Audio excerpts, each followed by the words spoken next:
சிறந்த திமுக பேச்சாளரா இருக்கலாம். But root மாஃபியான்னு ஒன்று சொன்னீங்க இல்லையா? ரூட் மாஃபியானா என்ன அர்த்தத்துல சொல்றீங்க? அந்த ரூட் மாஃபியால நான் இருக்கேன் அப்படின்ற ப்ரூஃப் கொடுங்க. கொடுத்துட்டீங்கன்னா நீங்க ஒரு தத்தி கூட்டம் இல்லை அப்படின்றத நான் புரிஞ்சுக்கிறேன். உங்களை எதிர்த்து கேள்வி கேட்கறவங்களாம் பிஜேபி, உங்களுக்கு எதிர்த்து கேட்கறவங்களாம் ஆர்எஸ்எஸ், இன்னைக்கு உங்களை எதிர்த்து கேட்கறவங்கலாம் இன்னைக்கு ரூட் மாஃபியா.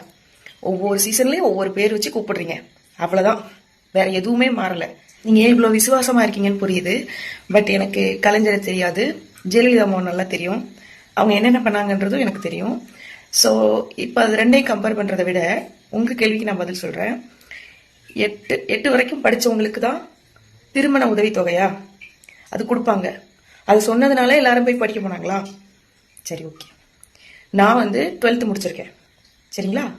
எனக்கு அப்பா சின்ன வயசுல இருந்தே இல்லை, அம்மா மட்டும்தான். 3 பொம்பளை பிள்ளைங்க. 12th அப்புறம் என்னால் கண்டினியூ பண்ண முடியல, காலேஜ் போக முடியல. ஸோ நான் எந்த அரசு உதவி தொகையும் போய் நம்பி நிற்கல. ஒரு துணி கடைக்கு வேலைக்கு போனேன். ஒரு 8-9 வருஷம் கிட்ட வேலைக்கு பார்த்துருப்பேன். எனக்கு நானே நகை செஞ்சு போட்டு ஒரு நல்ல மனுஷனை கல்யாணம் பண்ணிட்டு வந்துட்டேன். உங்களை மாதிரி ஃப்ரீ கோட்டால கல்யாணம் பண்ணியிருந்தா மேபி தெரிஞ்சிருக்கலாம். என்னோட உழைப்பை நம்பி நான் வாழ்ந்திருக்கேன், கல்யாணம் பண்ணியிருக்கேன். ஸோ அதனால எனக்கு கலைஞர் ஐயாவை பற்றி தெரியாமல் போயிடுச்சு போல. பரவாயில்ல, விடுங்க. எனக்கு ஜெயலலிதா அம்மாவை நல்லா தெரியும். எனக்கு சைக்கிள் கொடுத்தாங்க, படிக்கிற பிள்ளைங்களுக்கு லேப்டாப் யூஸ் ஆகும்னு கொடுத்தாங்க, அது நல்ல ஞாபகம் இருக்கு. கலைஞர் ஐயா டிவி கொடுத்தாங்க, அதுதான் ஞாபகம் இருக்கு எனக்கு. ஏன்னா எந்த அரசு சலுகையும் நான் அனுபவிக்கல. ஸோ அதனால எனக்கு அந்த விசுவாசம் இருக்கணும்னு அவசியம் இல்லை. மேபி கலைஞர் ஐயா அதை செஞ்சிருந்தாலும் அது அவரோட கடமை. சிஎம்மா இருக்கும் போது பண்ண ஒரு விஷயம், அந்த பதவிக்கு ஏத்த கடமையை அவர் செஞ்சிருக்காரு. அதாவது தமிழ்நாட்டு மக்கள் சிஎம் ஆக்குனாங்க இல்லையா, அந்த நன்றி கடனுக்காக செஞ்சிருக்காரு. அது சேவை கிடையாது, தொண்டு கிடையாது, அது அவரோட கடமை. முதல்ல அதை புரிஞ்சுக்கணும். ஃபர்ஸ்ட் நீங்க என்னைக்கு அதை கடமை அப்படின்னு மண்ணில் நினைக்கீங்களோ அன்னைக்குதான் அந்த கொத்தடிமை அப்படின்ற ஒண்ணு விலகி வரும். அதை முதல்ல புரிஞ்சுக்கணும். ஒரு சிஎம்மோட கடமை. ஒரு மகன் அப்புறம் படிச்ச பிள்ளைங்க வேலைக்கு போகணும்னாக்க 30% இடஒதுக்கீடுன்னு கொடுத்தாரு.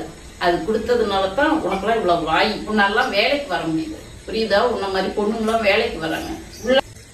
மறுபடியும் சொல்றேன், அவர் கடமையை தான் பண்ணாரு. இதை விட மக்களுக்கு நல்லது பண்ணி சாகும்போது கையில பைசா இல்லாம செத்தாரு ஒரு மனுஷன், காமராஜர் அவர்கள்.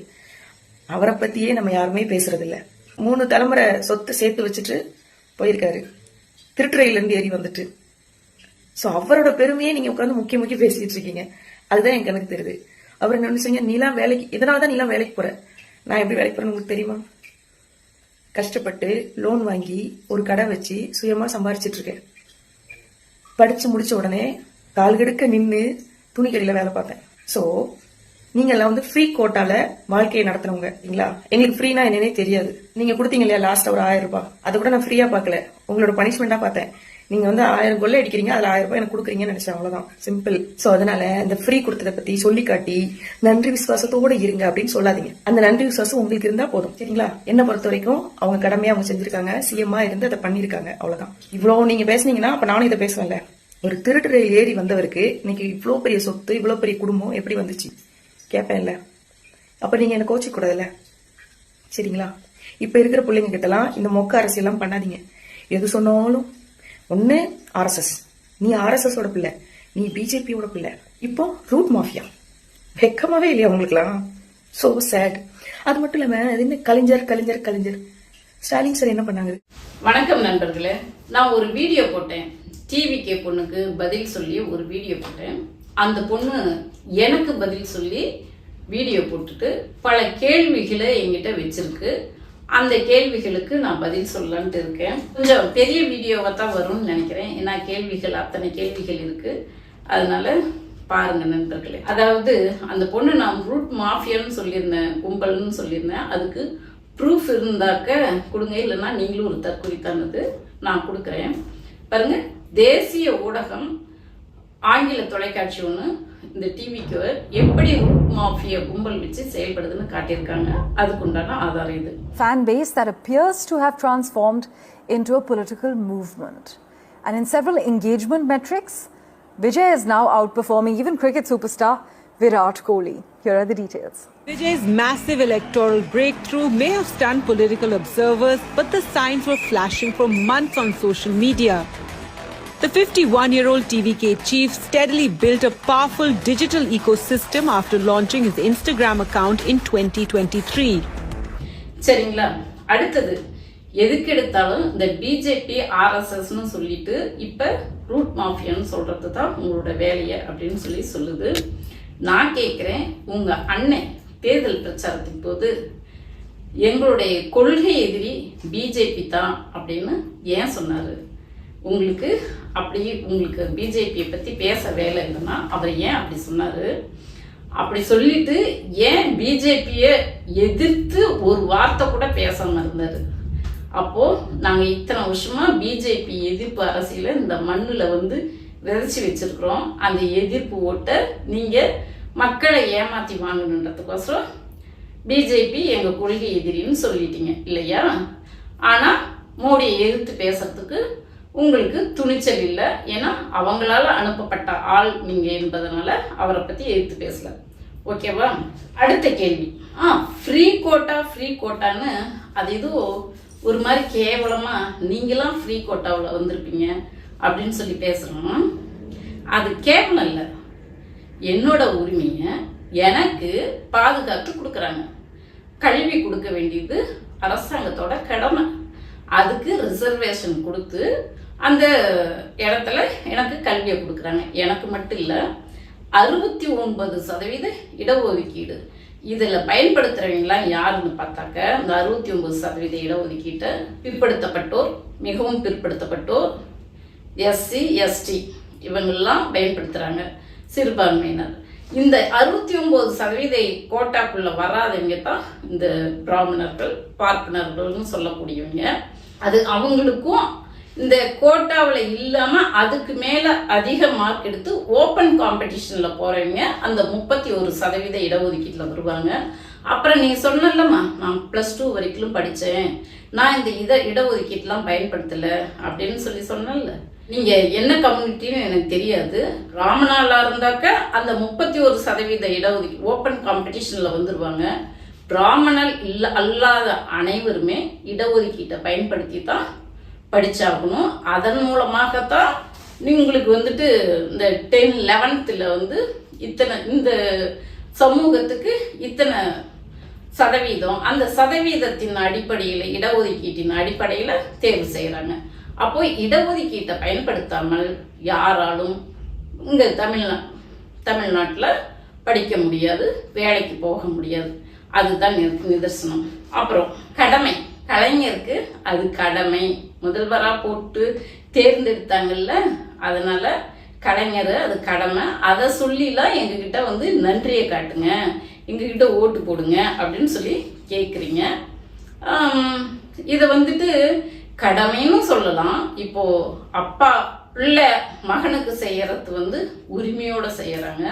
அதை உரிமையோட செஞ்சாக்க அதுல அன்பு, உரிமையோட செய்யற இன்னொன்னு அக்கறையோட செய்யணும். அக்கறையோட செஞ்சாக்க அன்பு அதிகமா இருக்கும். கடமையா செஞ்சாக்க சும்மா கடமைக்கு செய்யறோம் அப்படின்ட்டு அதுல அன்பு இருக்காது. ஏதோ செய்யணுன்ற கடமைக்காக செய்யறோம் அப்படின்ற மாதிரி இருக்கும். ஆனா எங்க தலைவர் கடமைக்காக செய்யல. ஏன் சொல்றேன் அப்படின்னா, அந்த திருமண உதவித்தொகை 8வது வரைக்கும் படிச்சா திருமண உதவித்தொகைன்னு சொன்னேன்ல. அப்போ நிருபர்கள் கேட்டாங்க, நீங்க திருமண உதவித்தொகை தானே கொடுக்குறீங்க, அது ஏன் 8வது வரைக்கும் படிச்சான்னு வைக்கிறீங்க, எல்லாத்துக்கும் கொடுத்துட்டு போயிடலாம்ல அப்படின்னு சொல்லி கேட்டாங்க. அது கலைஞர் சொன்னாரு, எல்லாத்துக்கும்னாக்க படிக்க வைக்க மாட்டாங்கப்பா, 8வது வரைக்கும்னாவது அந்த பிள்ளைங்களை அப்பயாவது படிக்க அனுப்புவாங்க. அதுக்கு பேர் தான் அக்கறை, அன்பு. இந்த பிள்ளைங்களை எப்படியாவது மேலே ஏற்றணும் அப்படின்றதுக்காக செஞ்சது. சரியா? இதுக்கு முன்னாடி முதல்வர்கள் இருந்தாங்க. காமராசர் இருந்தார், அதுக்கு முன்னாடி பக்தவச்சலம், ஓமந்துரார், எத்தனையோ பேர் இருந்தாங்க. அவங்களுக்குலாம் இப்படி ஒரு திட்டம் கொடுக்கணும்னு தோணலையே. ஏன்? அப்போ அந்த மனுஷனுக்கு இந்த பெண்களை முன்னேற்றணுன்ற எண்ணம் இருந்ததுனால தானே அந்த திட்டம் கொடுத்தாரு. அப்புறம் இன்னொரு நீங்க சொன்னீங்க, நான் அந்த திட்டத்துல பயன்பெறல, அதனால எனக்கு நான் அவருக்கு விசுவாசமா இருக்கணுன்ற அவசியம் இல்லை அப்படின்னு சொன்னீங்க. எவ்வளவு சுயநலம்! உங்களுக்கு கொஞ்சமாவது இந்த பொது நலம், இந்த திட்டத்தினால எத்தனை கோடி பெண்கள் பயனடைஞ்சிருப்பாங்க? உங்களுக்கு அதெல்லாம் யோசிச்சு பார்க்கணும்னு தோணுதா? நான் பயனடையல, அதனால நான் விசுவாசத்தை காட்ட மாட்டேன். சரி, பயனடையலன்னே வச்சுக்குவோம். அப்போ நீங்க எப்படி படிக்க வந்திருப்பீங்க? பொண்ணுங்களே படிக்க கூடாதுன்னு வீட்டுக்குள்ள அடைச்சி வச்சாங்கல்ல, நீங்க மட்டும் எப்படி படிக்க வந்தீங்க? 1925 இருந்து தந்தை பெரியார் பெண்களை வீட்டை விட்டு அனுப்புங்க, அவங்க கையில இருக்கிற கரண்டியை பிடுங்கிட்டு புத்தகத்தை கொடுங்க அப்படின்னு சொல்லிட்டு இங்க ஒரு சோசியல் சமூக ரீதியான மாற்றத்தை ஏற்படுத்துறதுக்காக வேலையை செஞ்சாரு. தன்னுடைய உயிரை கொடுத்து மலத்திலையும் முட்டையிலையும் ஆசிட்லையும் அடி வாங்கிக்கிட்டு தந்தை பெரியாரும் அறிஞர் அண்ணாவும் கலைஞரும் வேலை செஞ்சாங்க. அவங்களுக்கெல்லாம் வயசு என்ன தெரியுமா? கலைஞர் 14 வயசுல ஃபீல்டுக்கு வந்தார். சரியா? அப்பையிலேருந்து அவர் இந்த சமூக மாற்றத்துக்காக உழைக்கிறாரு. இவர் அறிஞர் அண்ணாவும் 19 வயசுலயே வந்துட்டாரு. அவரும் உழைக்கிறார் இந்த சமூக மாற்றத்துக்காக. அப்போ இந்த திராவிட முன்னேற்ற கழகம் ஆட்சிக்கு வரத்துக்கு முன்னாடியே ஒரு சில பெண்கள் படிச்சிருக்கிறாங்கன்னாக்க அதுக்கு காரணம் இந்த சமூக மாற்றத்தை ஏற்படுத்தின தந்தை பெரியார் அவர்கள். அவர் பெண்களும் படிக்க வைக்கணும்னு சொன்னதுனால பெரியாரின் பெரும் தொண்டர்களாக இருக்கக்கூடியவங்க பெண்களை ஒவ்வொருத்தரா போய் படிக்க வச்சுட்டு இருந்தாங்க. அப்போ குறுகிய கொஞ்சம் பேர் மட்டும்தான் படிக்க வச்சுட்டு இருந்தாங்க. அப்போ பெரும்பான்மையோர் படிக்க வரணும்னாக்க இந்த திட்டம் வேணும்னு கலைஞர் கொண்டுட்டு வந்தாரு, திருமண உதவி திட்டம். அதுக்கப்புறம் பரிணாம வளர்ச்சி அடைஞ்சு காலேஜ் வரைக்கும் வந்தது. அது வரைக்கும் போக தேவையில்லை. சரிங்களா? அந்த கலைஞர் தான், கலைஞரால மட்டும்தான் பெண்களுக்கு சொத்துரிமைன்னு கொண்டுட்டு வர முடிஞ்சது. இதுக்கு முன்னாடி முதல்வராக இருந்தவங்களும் கொண்டுட்டு வரல. அம்மா புரட்சி தலைவர் எம்ஜிஆரும் கொண்டுட்டு வரல. அம்மா ஒரு பெண்ணாக இருக்கிற அம்மையார் ஜெயலலிதாவும் சொத்துல பெண்களுக்கு சம உரிமைன்னு கொடுக்கல. அப்போ அந்த தலைவர் கொடுத்தாருனாக்க அவருக்கு இந்த பெண்களை எப்படியாவது முன்னேற்றி ஆகணும் அப்படிங்கிற ஒரு உணர்வு. சரிங்களா?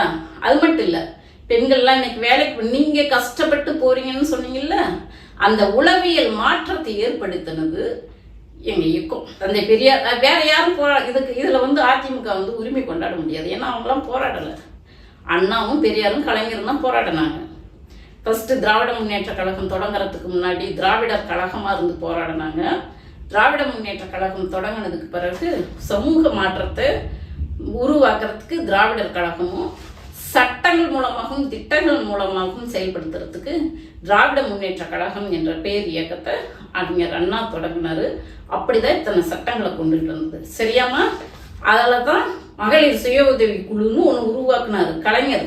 அந்த சுய உதவி குழு உருவாக்குனதுக்கு அப்புறம் தான் பெண்கள் மெல்ல மெல்ல மெல்ல வேலைக்கு வர ஆரம்பிச்சாங்க. அதுக்கு முன்னாடிலாம் பெண்கள் வேலைக்கு வரல, வீட்டை விட்டே வெளியே வர முடியாது.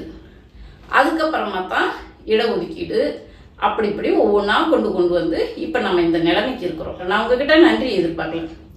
அப்புறம் இன்னொன்று கேட்டீங்க, கலைஞர் திருட்டு ரயில் ஏறி வந்தவர் 3 தலைமுறைக்கு எப்படி அவரால் சொத்து சேர்த்து வைக்க முடிஞ்சது அப்படின்னு சொல்லி கேட்குறீங்க. திருட்டு ரயில் ஏறி வந்தவர், நீங்க முதல்ல ஒரு விஷயத்த பேசும்போது வரலாற்று உண்மைகளை தெரிஞ்சுக்கிட்டு பேசணும், தரவுகளின் அடிப்படையில பேசணும். யாரோ சொன்னதை அப்படியே நம்பிக்கிட்டு பேசக்கூடாது. கண்ணதாசன் வனவாசம்ன்ற அவருடைய சுயசரிதையில் எழுதும்போது கலைஞரும் அவரும் ட்ரெயினுக்கு வரும்போது கலைஞர் டிக்கெட் எடுக்க சொல்லி காசு கொடுத்தத அவரு வேற ஏதோ செலவு பண்ணிட்டு டிக்கெட் எடுக்காம கண்ணதாசன் வந்துட்டாங்க. சரிங்களா? அத கண்ணதாசன் கலைஞர்கிட்ட சொல்லவே இல்லை. அத வனவாசம் புத்தகத்துல அவர் எழுதுனத ஜெயலலிதா அம்மையார் அவங்க வேணும்னே திரிச்சு அவங்கள திருட்டு ரயில் ஏறி வந்த கருணாநிதினு பொய்யான ஒரு பரப்புரையை பரப்புனாங்க. அந்த பொய்யத்தான் நம்புறீங்களே ஒழிய வரலாற்று உண்மையை நம்ப மாட்டேங்கிறீங்க. நீங்க நம்பவே வேணாம், விட்டுருங்க, அது அப்படியே இருந்துட்டு போட்டோம். அப்புறம் 3 தலைமுறைக்கு சொத்து சேர்த்து வச்சிருக்கிறாருன்னு சொல்றீங்க. 1952 அப்ப ஒரு எம்எல்ஏ கூட இல்லை. அப்ப கட்சி அப்பதான் முதல்ல தேர்தலையே நிக்குது. 52 தேர்தலில் நிக்கிறதுக்கு முன்னாடியே கலைஞர்கிட்ட கார் இருந்தது, வீடு சென்னையில் இருக்கிற கோபாலபுரம் இல்லம் அப்பயே வாங்கிட்டாரு. தேர்தலில் நிக்கிறதுக்கு முன்னாடி எம்எல்ஏ ஆகிறதுக்கு முன்னாடியே வந்துட்டாரு. அப்படின்னா அவருடைய தொழில் என்ன தொழில் தெரியுங்களா? கதை வசனம் எழுதுறது, பத்திரிகையாளர், இலக்கியவாதி, பாடல் எழுதுவது, ப்ரொடியூசர், இத்தனை தொழில் செஞ்சாரு. செஞ்சது மட்டும் இல்ல, அவர் தொட்ட தொழில் அத்தனையிலையும் நம்பர் ஒன் உச்சத்தை தொட்டவர். அவரு சாகர வரைக்கும் எழுதிக்கிட்டே இருந்தவர். புத்தகம் எழுதினாரு. அவர் எழுதின இலக்கிய புத்தகங்கள் எவ்வளவுன்னு தெரியுமா? அவர் எவ்வளவு சம்பாதிச்சிருப்பாருன்னு தெரியுமா? அவ்வளவு சம்பாதிச்சவர் அவர் பிள்ளைங்களுக்கு சொத்து சேர்க்காதவா இருந்திருப்பாரு? சேர்த்து வச்சிருக்க மாட்டாரு. மாடர்ன் தியேட்டர்ஸ் இங்க இருக்குல்ல சேலத்துல, அந்த சுந்தரம் முதலாளியும் அவர் வந்துட்டு கலைஞரை கதைவசனம் எழுத சொல்லி கூப்பிடுறாரு. கலைஞர் அப்போ நான் இங்க வந்து உட்கார்ந்து எழுதிட்டு இருந்தேன்னா என்னால அரசியல் வேலை ஈடுபட முடியாது, அதனால வரமாட்டேன் அப்படின்ட்டாரு. இப்ப நீங்க எவ்வளவு சம்பளம் வாங்குறீங்கன்னு சொல்லி கேட்கிறாரு. 500 ரூபாய் வாங்கிட்டு இருக்கிறேன்றாரு. அப்போ நான் உங்களுக்கு 5000 ரூபாய் தரேன், வந்து எழுதுங்க அப்படிங்கிறாரு. முடியாதுன்ட்டாரு. சரி, அப்போ நீங்க உங்களுக்கு எங்க இருந்துகிட்டு எழுத வசதியா இருக்கோ அங்க இருந்து எழுதுங்க, உங்களுக்கு 5000 ரூபாய் கொடுக்குறேன். அன்னைக்கு ஒரு பவுனோட விலை 80 ரூபாய். அப்ப 5000 ரூபாய்க்கு எத்தனை பவுன் வாங்கியிருக்கலாம்? அப்போ அவர் எவ்வளவு சொத்து, அவருக்கு எவ்வளவு வருமானம் வந்திருக்கும்? என்னம்மா யாரை பார்த்து சொல்றீங்க? அந்த கோபாலபுரம் இல்லத்தை இப்பயும் தயாளம்மாள் மறைவுக்கு பிறகு அதை வந்து மருத்துவத்துக்கு ஹாஸ்பிட்டலுக்கு எழுதி வச்சுட்டு தான் கலைஞர் போயிருக்காரு. சரிங்களா? சும்மா ஒருத்தரோட வரலாறு தெரியாம காதல கேட்டதா அப்படியே வந்து கொட்டிட்டு இருக்காருங்க. ஜெயலலிதா அம்மையாரு 100 கோடி அபராதம் 4 ஆண்டு சிறை தண்டனை வாங்கினாங்க. அவங்க பேச்சுலாம் ஊழல்னு வரல. ஆனா இது வரைக்கும் ஒரு எஃப்ஐஆர் கூட போட முடியாத ஒரு தலைவரை பத்தி நீங்க வந்து ஊழல்னு சொல்லிட்டு இருக்கிறீங்க. சரியா? சொல்லிட்டு போங்க. நீங்க சொல்றத பத்தி எங்களுக்கு கவலை இல்லை. அப்புறம் காமராஜர் பத்தி சொன்னீங்க, எளிமையா வாழ்ந்துட்டு போனாரு, அவரை பத்தி யாரும் இங்க பேசுறது இல்லை அப்படின்னு சொன்னீங்க. ஆமா, எளிமையா வாழ்ந்தாரு தான், ஒத்துக்கிறேன். ராஜாஜி 13000 பள்ளிக்கூடங்களை மூடனாரு. பெரியாரு அவருக்கு நீங்க காமராஜ் நீங்க முதல்வரா பொறுப்பேற்றுக்குங்க, அதுக்கு உண்டான வேலைகளை எல்லாம் நான் செய்யறேன், ஆனா நான் ஒரு கோரிக்கை வைக்கிறேன். ராஜாஜி மூடன 13000 பள்ளிக்கூடங்களை நீங்க திறக்கணும் அப்படின்னு சொல்லிட்டு காமராஜர்கிட்ட பெரியார் கோரிக்கை வச்சாரு. கோரிக்கை வச்ச மாதிரியே காமராஜ் ஐயா 13000 பள்ளிக்கூடங்களை திறந்தாரு.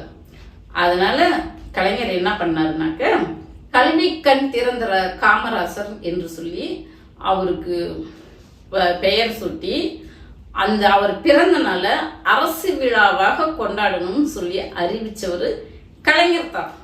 யாரையும் இந்த நாட்டுக்கு நல்லது செஞ்சவங்கள உரிய மரியாதையை நாங்க செலுத்திட்டு இருக்கோம். சரியா? அப்புறம் இந்த 1000 ரூபாய் பனிஷ்மெண்ட் அவங்களுக்கு இருக்கட்டும், ரொம்ப நல்லது. நாங்க சேர்த்து வச்ச ஊழல் பணத்துல இருந்து உங்களுக்கு கொடுக்குறோம், அதனால பனிஷ்மெண்ட் இருக்கட்டும். அது ஏழை எளிய பெண்களுக்கு தெரியும் அந்த பணத்தோட வேல்யூ என்னன்னு.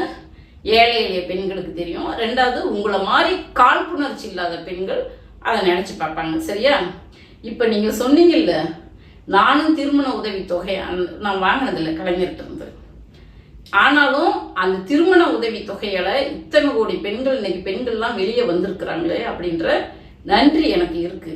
நானும் இன்னைக்கு வெளியே வந்து இந்த அளவுக்கு படிச்சிருக்கேன், பேசுறேன் அப்படின்னா இந்த திராவிட இயக்கம் கொடுத்த அந்த அறிவு இல்லைன்னா என்னால வெளியே வந்திருக்க முடியாது, வீட்டுக்குள்ளேயே முடங்கி கிடந்திருப்பேன். சரியா? இந்த 1000 ரூபாய் பணத்துக்கு நான் விண்ணப்பிக்க கூட இல்லை. காரணம் என்னன்னாக்க, என் தலைவர்கள் கொடுத்த அறிவு, இந்த திறமை, அதனாலதான் என்னால இந்த அளவுக்கு பேச முடியுது. திராவிட இயக்கத்தை படிச்சதுனால அந்த அறிவை கொடுத்தது திராவிட இயக்கம், இந்த கல்வியை கொடுத்தது. நானும் +2 தான் படிச்சிருக்கேன். சரிங்களா? அதனால என் அறிவை பயன்படுத்தி என்னால சம்பாதிக்க முடியும் அப்படின்ற நம்பிக்கையில இந்த 1000 ரூபாய் பணத்துக்கு நான் விண்ணப்பிக்க கூட இல்லை. அது ஏன்னா ஏழை எளிய பெண்களுக்கு முறையா போய் சேர வேண்டிய பணம். நான் யாரையும் ஏமாத்தி வாங்க வேண்டிய அவசியம் இல்லை, பொய் சொல்லியோ ஏமாத்தியோ வாங்க வேண்டிய அவசியம் இல்லை. அது இல்லாத பெண்கள் வாங்கி பயன்படட்டும் அப்படின்னு சொல்லிட்டு அந்த 1000 ரூபாய் பணம் வாங்கல. அப்புறம் வேற என்ன சொன்னீங்க? கொத்தடிமை ஒரு இயக்கம் 75 ஆண்டு காலமாக சமூக நீதி, சமத்துவம், பெண் விடுதலை, சாதி ஒழிப்பு இந்த அது பார்ப்பனர் அல்லாத பார்ப்பனர் எதிர்ப்பு இந்த சித்தாந்தத்தின் அடிப்படையில ஒரு இயக்கம் 75 ஆண்டுகளாக செயல்பட்டு கொள்கை ரீதியா இந்த சமூகத்துல இவ்வளோ பெரிய மாற்றத்தை ஏற்படுத்தியிருக்கு. அதனால இந்த இயக்கத்துல நாங்க செயல்படுறவங்களாம் ஒரு போராளிலாம் சிறைக்கு போயிட்டு வந்தவங்க உயிர் தியாகம் பண்ணினவங்கள எல்லாத்தையும் கொத்தடிமைங்கன்னு நீங்க சொன்னா எங்க வாழ்நாள் முழுசும் கொத்தடிமையாக இருக்க நாங்க தயாராக இருக்கிறோம். உங்க பாஷையில நாங்க மட்டும் இல்ல, எங்க வாரிசுகள் எங்க அடுத்த தலைமுறையும் ஒரு கொத்தடிமைகளாக உருவாக்கிட்டு போறோம். அதை நாங்க பெருமையா செய்வோம்.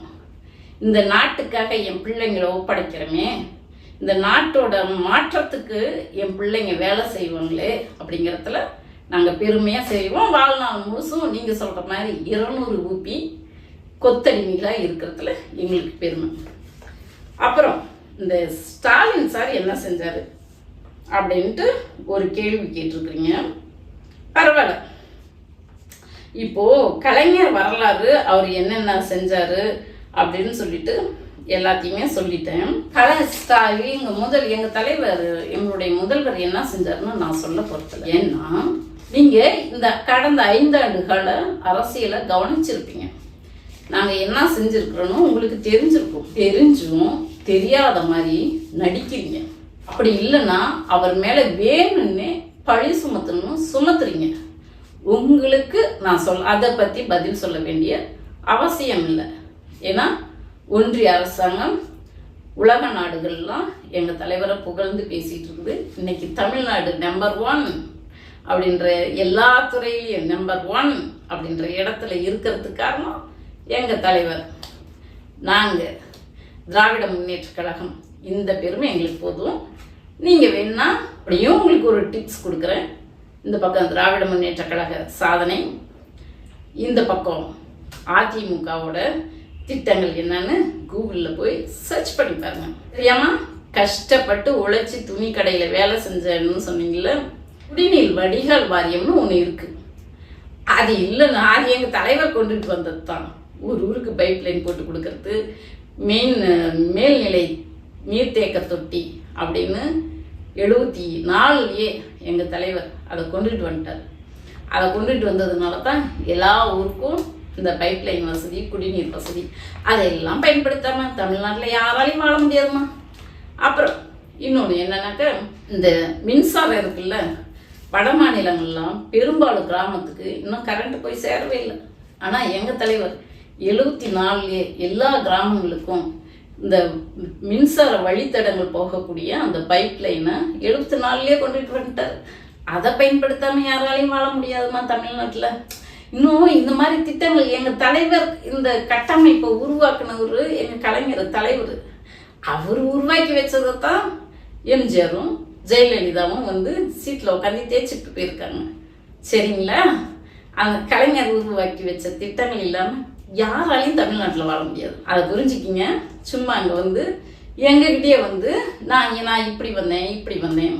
பெண்களை வீட்டை விட்டு வெளியே வர வச்சது, வீட்டை விட்டு படியை தாண்ட வச்சது திராவிட இயக்கம், பெரியார், அண்ணா, கலைஞர். அவங்க இல்லாமல் பெண்கள் வீட்டை விட்டு வெளியே வந்துருக்க முடியாது. சுருக்கமாக இதைத்தான் சொல்ல முடியும். நான் உங்களுக்கு இந்த நேரத்தில் நன்றியை சொல்லிக்கிறேன்.